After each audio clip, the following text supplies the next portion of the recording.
नमस्कार मैत्रिणींनो, आजच्या भागात तुम्हा सर्वांचे खूप खूप स्वागत आहे।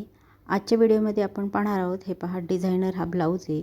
ऑलरेडी त्याला गळा केलेला आहे, तर आता ह्या गळ्याला याचं आपल्याला डिझायनिंग करायचं आहे। हा छोटा गळा आहे, तर याला आपल्याला मोठा गळा कसं करायचं ते पाहायचं आहे। त्याआधी सगळ्यात आधी आपल्याला हा गळा कटिंग करायचा आहे। त्या बाजूने अर्धा इंचाचं मार्जिन ठेवून हा गळा कट करायचा आहे, तुम्ही पाहू शकता।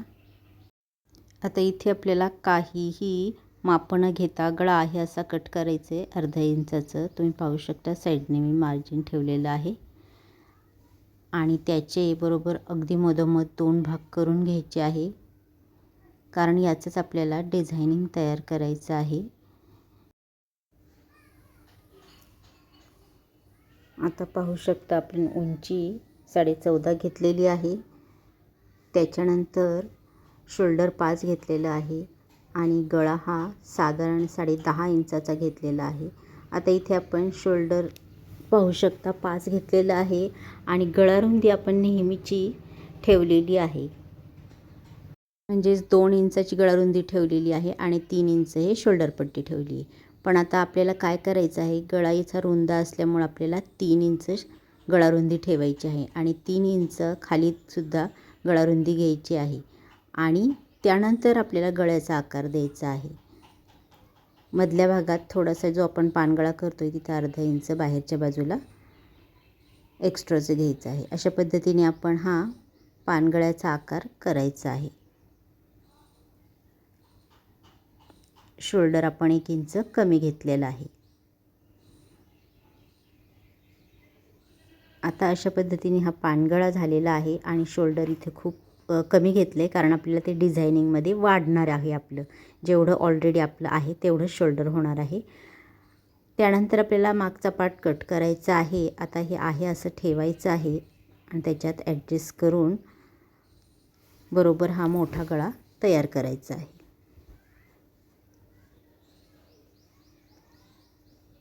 याच्यावर खडे असल्यामुळे शिवताना खूप काळजी घ्यावी लागते, कारण या सुया याच्यामुळे ना सुया तुटतात। तर आता हे आहे असं आपल्याला कट करायचं आहे। थोडं अर्धा इंचाचं एक्स्ट्राचं मार्जिन ठेवून आपण हे व्यवस्थित कट करून घ्यायचं आहे। कापड हे खूप सुळसुळीत असतं, त्याच्यामुळे लक्षात घ्या थोडं एक्स्ट्राचं मार्जिन ठेवत जा, म्हणजे जेव्हा तुम्ही शिवणार तेव्हा कापड कमी पडायला नको।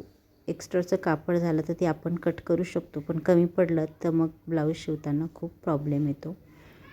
पाहू शकता आता हा गळा आपल्याला अगदी व्यवस्थित पानगळा झालेला आहे आणि त्यानंतर आता आपण हे उलट सुलट स्टिच करणार आहोत। इथे तुम्ही गोट पण लावू शकतात, पण मला इथे गोट लावायचं नाही आहे, मी उलट सुलट शिवणार आहे आणि त्याच्यानंतर आपल्याला याचं डिझायनिंग तयार करायचं आहे। तर सगळ्यात पहिले आपण याला टाचण्या वगैरे लावून घेऊ व्यवस्थित, कारण कापड हलता कामा नये। कापड जर हललं तर मग कुठे घोळ येऊ शकतो, त्याच्यामुळे व्यवस्थित आपण टाचणे लावून साईडनी उलट सुलट पद्धतीने शिवून घेणार आहोत। मध्ये मध्ये खूप खडे येतात, त्याच्यामुळं थोडंसं हे स्लो शिवावं लागतं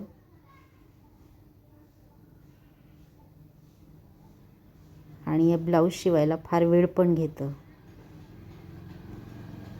जे ब्लाऊज शिवतात ना त्यांनाच माहिती असतं। हे दिसायला असं सोपं वाटतं, पण प्रत्यक्षात जेव्हा शिवतात ना खरंच खूप कसरत असते हे ब्लाऊज शिवताना।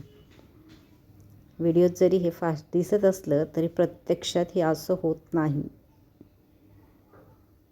खड्याचे असल्यामुळं ना ते सुई खाली येतात आणि मग सुया खूप तुटतात। आता हे आपण उलट सुलट खालच्या बाजूने सुद्धा तशीच टीप मारली आहे आणि एक्स्ट्राचं जे मार्जिन आहे ते कट केलेलं आहे। त्यानंतर आपल्याला आता हे आतला जो भाग आहे तो बाहेर काढायचा आहे। गळ्याच्या बाजूने पण आपण हे एक्स्ट्राचं कट करायचं आहे, म्हणजे फिनिशिंगमध्ये गळा होईल। आणि त्यानंतर आपल्याला छोटेसे कट द्यायचे आहे. कट देताना लक्षात ठेवा टिपीवर कट गेला नाही पाहिजे, नाही तर संपूर्ण ब्लाऊज हे खराब होणार आहे. त्याच्यामुळे जेव्हा आपण हे कट देतो अगदी व्यवस्थित लक्षपूर्वक द्या. जी टीप दिलेली आहे त्याच्यावर अजिबात कट जाता कामा नये. आता हे आपण सरळ करून घेऊ.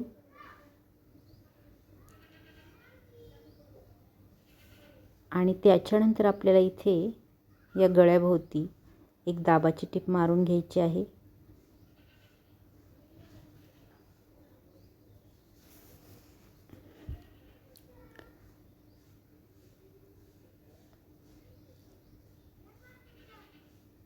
फिनिशिंगमध्ये अगदी एकसारखी दाबाची टीप मारून घ्यायची आहे, म्हणजे गळ्याचा हा आकार अगदी व्यवस्थित आणि सुंदर दिसेल.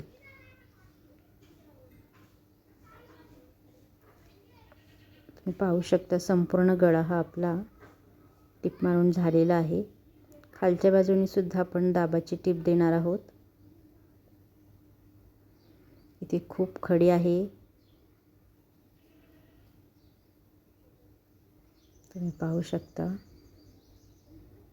काही वेळेस या खड्यामुळे टीपसुद्धा येत नाही. मग खूप प्रॉब्लेम येतो हे सगळं शिवताना. आता पाहू शकता. आता हे संपूर्ण आपण व्यवस्थित गळा आणि साईडला सुद्धा आपण शिवून घेतलेलं आहे आणि एक्स्ट्राचं जे मार्जिन आहे ते कट केलेलं आहे. त्यानंतर आपल्याला जे मागचे टक्स द्यायचे असतात पाठीचे ते टक्स देऊन घ्यायचे आहे. 3.5 आडवा आणि उभा 4 अशा पद्धतीने हे टक्स द्यायचे आहे.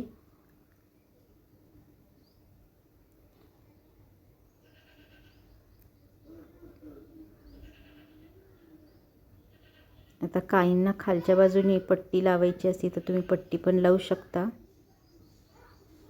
पाठीची पट्टी. त्याने सुद्धा फिनिशिंग हे छान येते. आता आपल्याला जे आपण ते कट केलेले आहेत पार्टमधले गळ्याचे तेच आपल्याला इथे जॉईंट करायचे आहे, म्हणजे एक ब्लाऊजला छानसा सुंदर लुक येईल. आता त्यासाठी आपल्याला याला अस्तर लावणं गरजेचं आहे. अस्तर कट करून आपण याला पहिले अस्तर लावून घेऊ आणि त्यानंतर याला आपल्याला उलट सुलट शिवायचं आहे.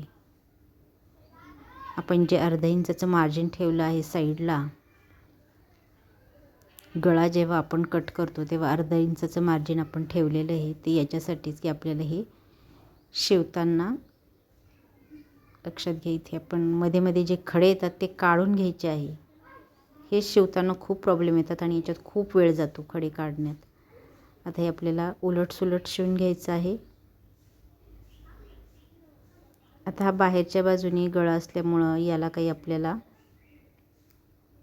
कट द्यायचे नाही आहे. जेव्हा खोल गळा राहतो त्यावेळेस आपल्याला कट देण्याची गरज पडते. आता हा बाहेरच्या बाजूने असल्यामुळे याला कट द्यायचे नाही. तुम्ही पाहू शकता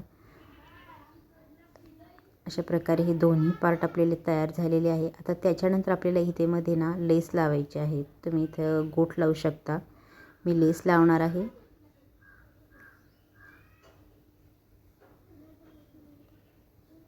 तुम्ही पूर्ण गळ्याला सुद्धा लावू शकता.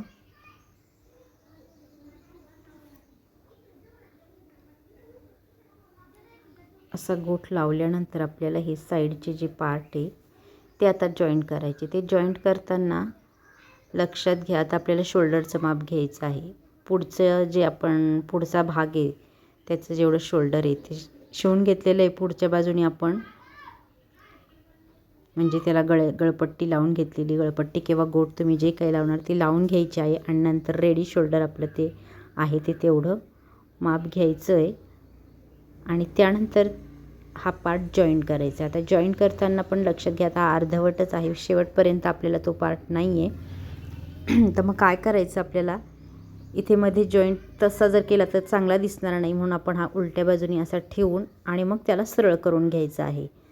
जसं की तुम्ही व्हिडिओत पाहताय, जिथपर्यंत तो पार्ट आहे तेवढाच मी तिथं खून करून घेतलेली आहे आणि तो पार्ट उलटा ठेवून टिप मारून घेतली आहे आतल्या बाजूने. टिप ही बाहेरच्या बाजूने दिसणार नाही आहे, त्याच्यामुळं ब्लाऊज अगदी फिनिशिंगमध्ये दिसणार आहे. तर ही ट्रिक नक्की तुम्ही वापरा. हे पहा, जसं मी आता हे पलटी केले,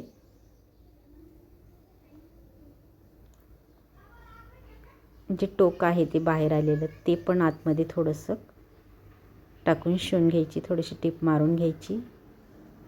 कारण पानगळा असल्यामुळे त्याचं टोक थोडंसं बाहेर आलं होतं, म्हणून ते मी आत टाकलं आहे. आता पाहू शकता आपण याला पलटी करून आता तिथे टिप मारून घ्यायची आहे.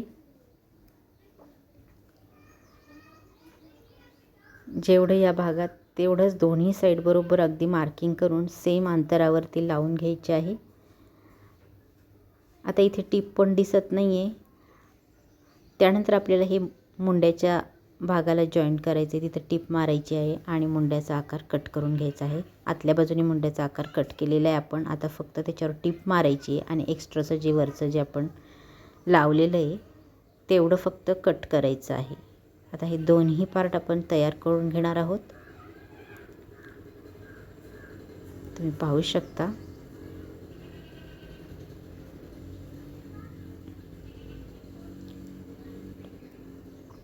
दोन्ही भाग आपण तयार केलेले आहेत.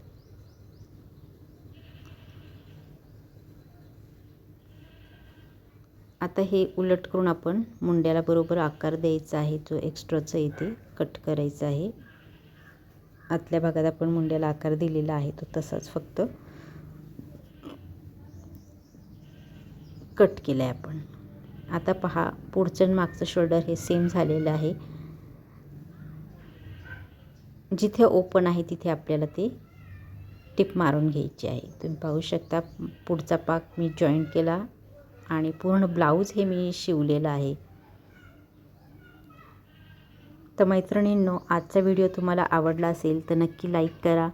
चॅनलवर नवीन असाल तर चॅनलला माझ्या सबस्क्राईब करा आणि असे छान छान व्हिडिओ पाहायचे असतील तर बेल बटनावर क्लिक करा, जेणेकरून माझे सगळे व्हिडिओ तुमच्यापर्यंत पोहोचतील.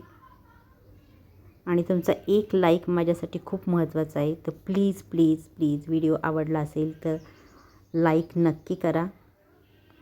भेटूया अशा छानशा व्हिडिओत. तोपर्यंत धन्यवाद.